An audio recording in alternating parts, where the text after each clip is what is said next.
Kau juga jago peras calemu. Ini semua ini. Orang pergi sosialisasi apa nak bilang? Wane piro, macam apa? Ada begitu di sini? Ada. Bale-bale kok kalau tidak ada. Ini semua ini muka-muka serangan fajar. Makanya saya bilang sama adik saya, hormati caleg pengaruh pemilihmu, hormati sesamamu muslim, hormati sesamamu bangsa, jangan kau sogo orang. Kau sogo orang belum tentu kau menang. Kau sogo orang kau dapat gaji selama kau terpilih, selama itu kau dapat dosa. Kau juga rakyat jago peras calegmu. Woi bu, dengar kau dulu. Kamu miskin tak kalau kau tolak 300.000? Miskin? Miskin? Tidak. Bapak-bapak jawab ini. Kaya tak kalau kau terima 300.000? Kaya tidak. Kau tidak akan kaya juga tidak miskin. Tapi yang pasti sogokan itu merusak bangsamu. Apa itu nasi sembako? Tahu isinya sembako? Minyak goreng, mukamu ada sudah banyak minyaknya. Minyak goreng, indomie, kecap manis, gula. Kalau kau pilih pemimpin yang baik kali ini, kalau bukan kamu yang dapat dengan orang baik, anakmu tidak perlu pergi TKW di Malaysia, tidak perlu ke luar negeri menjadi TKW. Kalau kamu pilih pemimpin yang baik. Saya suruhkan saya Pak Guntur. Mohon maaf Pak Guntur ya, mohon maaf. Yang marah kasihnya gimana? Saya suruh dan saya. Ya. Tapi kalau orang Bugis Pak Guntur, itu kalau saya keliling-keliling ceramah orang Bugis Pak, di mana-mana saya ketemu orang Bugis. Ya. Itu orang Bugis biasa. Kalau dia jadi tim sukses Pak, dia tidak minta uang sama caleg. Kalau perlu dia jual motornya. Kenapa? Malu kalau kalah calonnya. Itu orang Bugis. Tidak percaya? Tanya Pak Bupati Tanjung Jabung Timur. Beliau sudah buktikan bagaimana itu hebatnya orang Bugis di kampungnya. Kalau dia menjadi tim sukses, dia tidak minta uang untuk pasar baleho, tapi uangnya dia pakai. Magai, masih bos beda masih. Maka malu kalian orang Bugis kalau Pak Guntur kalah Jambi. Ya, jangan berterima solo. Ya, nah itu the point karena waktu terbatas.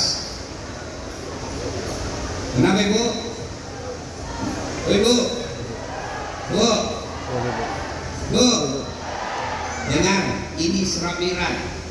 Kita to the point. Pertama, kenapa Nabi diisrakan? Masaugi namanya dipajukkan Nabi tak? Kenapa Nabi diperjalankan dari Masjidil Haram ke Masjidil Aqsa? Nah orang bisa itu dari Makkah naik ke langit. Iya toh? Kenapa mesti ke Aqsa untuk naik ke langit? Gak bisa dari Makkah. Dua penyebabnya. Satu, Nabi lagi berduka. Kenapa Nabi berduka? Ibu tahu Ibu kenapa Nabi berduka? Meninggal istrinya kasihan. Wafat Siti Khadijah. Begitu sedihnya Siti Khadijah meninggalkan Nabi, Nabi sampai bersabda, barang siapa seorang istri meninggal dunia, lalu suaminya berduka terus mengenang kebaikannya, itu ciri-ciri penghuni surga.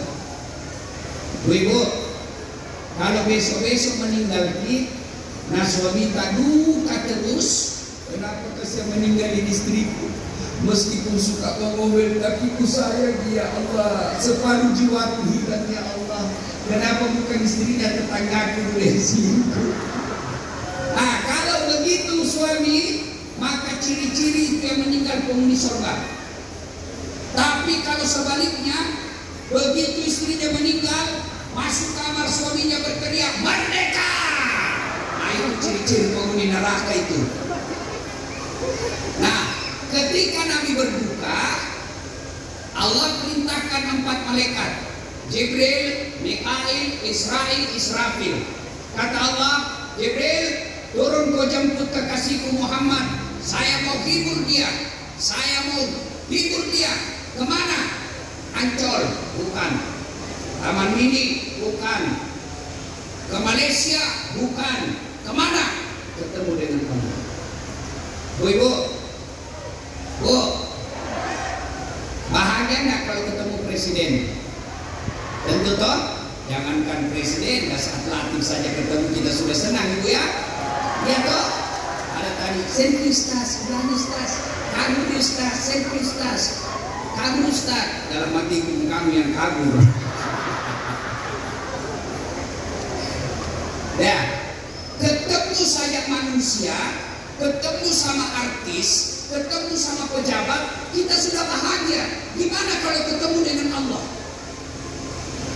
Maka Nabi dihibur ketemu dengan Allah. Itu penyebab pertamanya. Kenapa Nabi diisrakan?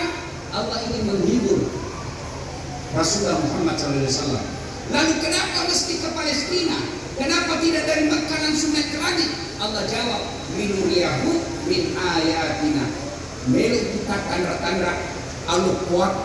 Kata Allah, saya mau pertunjukkan kepada Muhammad kebesaranku. Apa kebesaran Allah yang Allah perlihatkan kepada Nabi?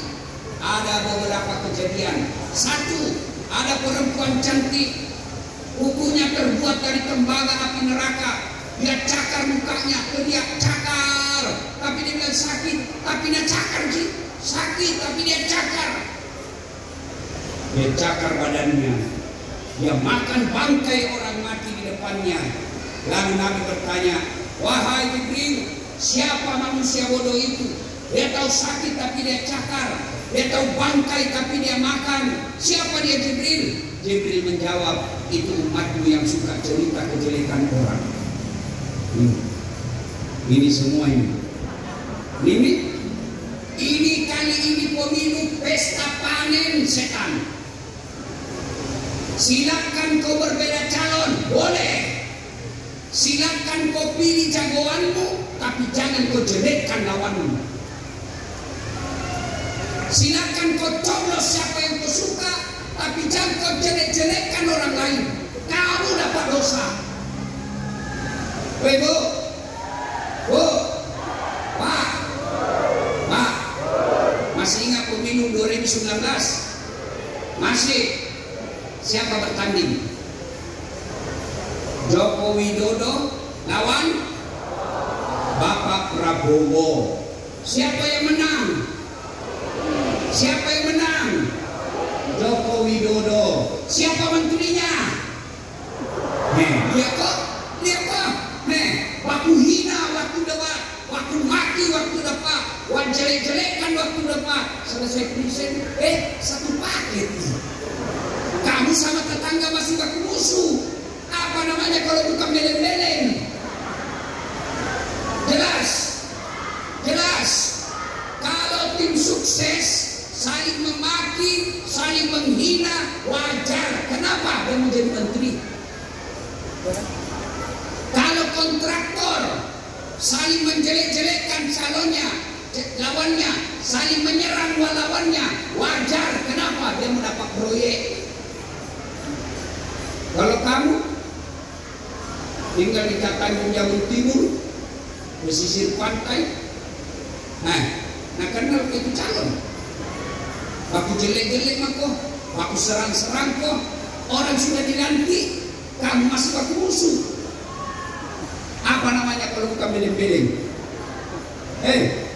Maka saudaraku, pemilu ini pesta demokrasi. Namanya pesta harus senang-senang, jangan menyerang, jangan menakutkan.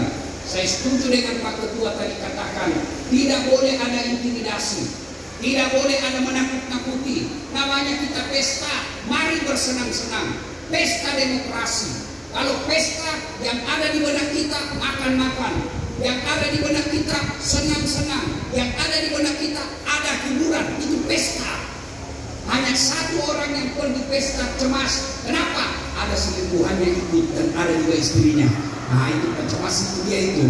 Biru, mati.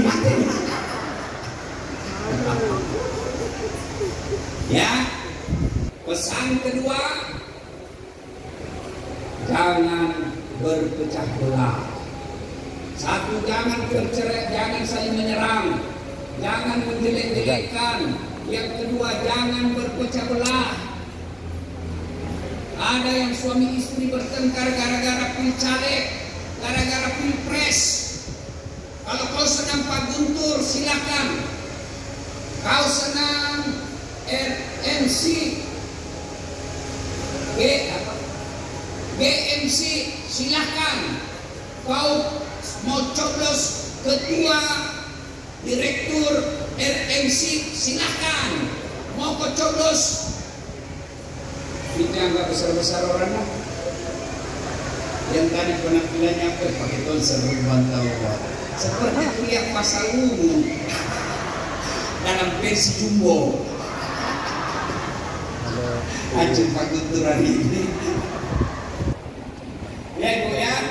Nah sekarang apalagi dilihat oleh Nabi, setelah cakar-cakar, apalagi dilihat oleh Nabi.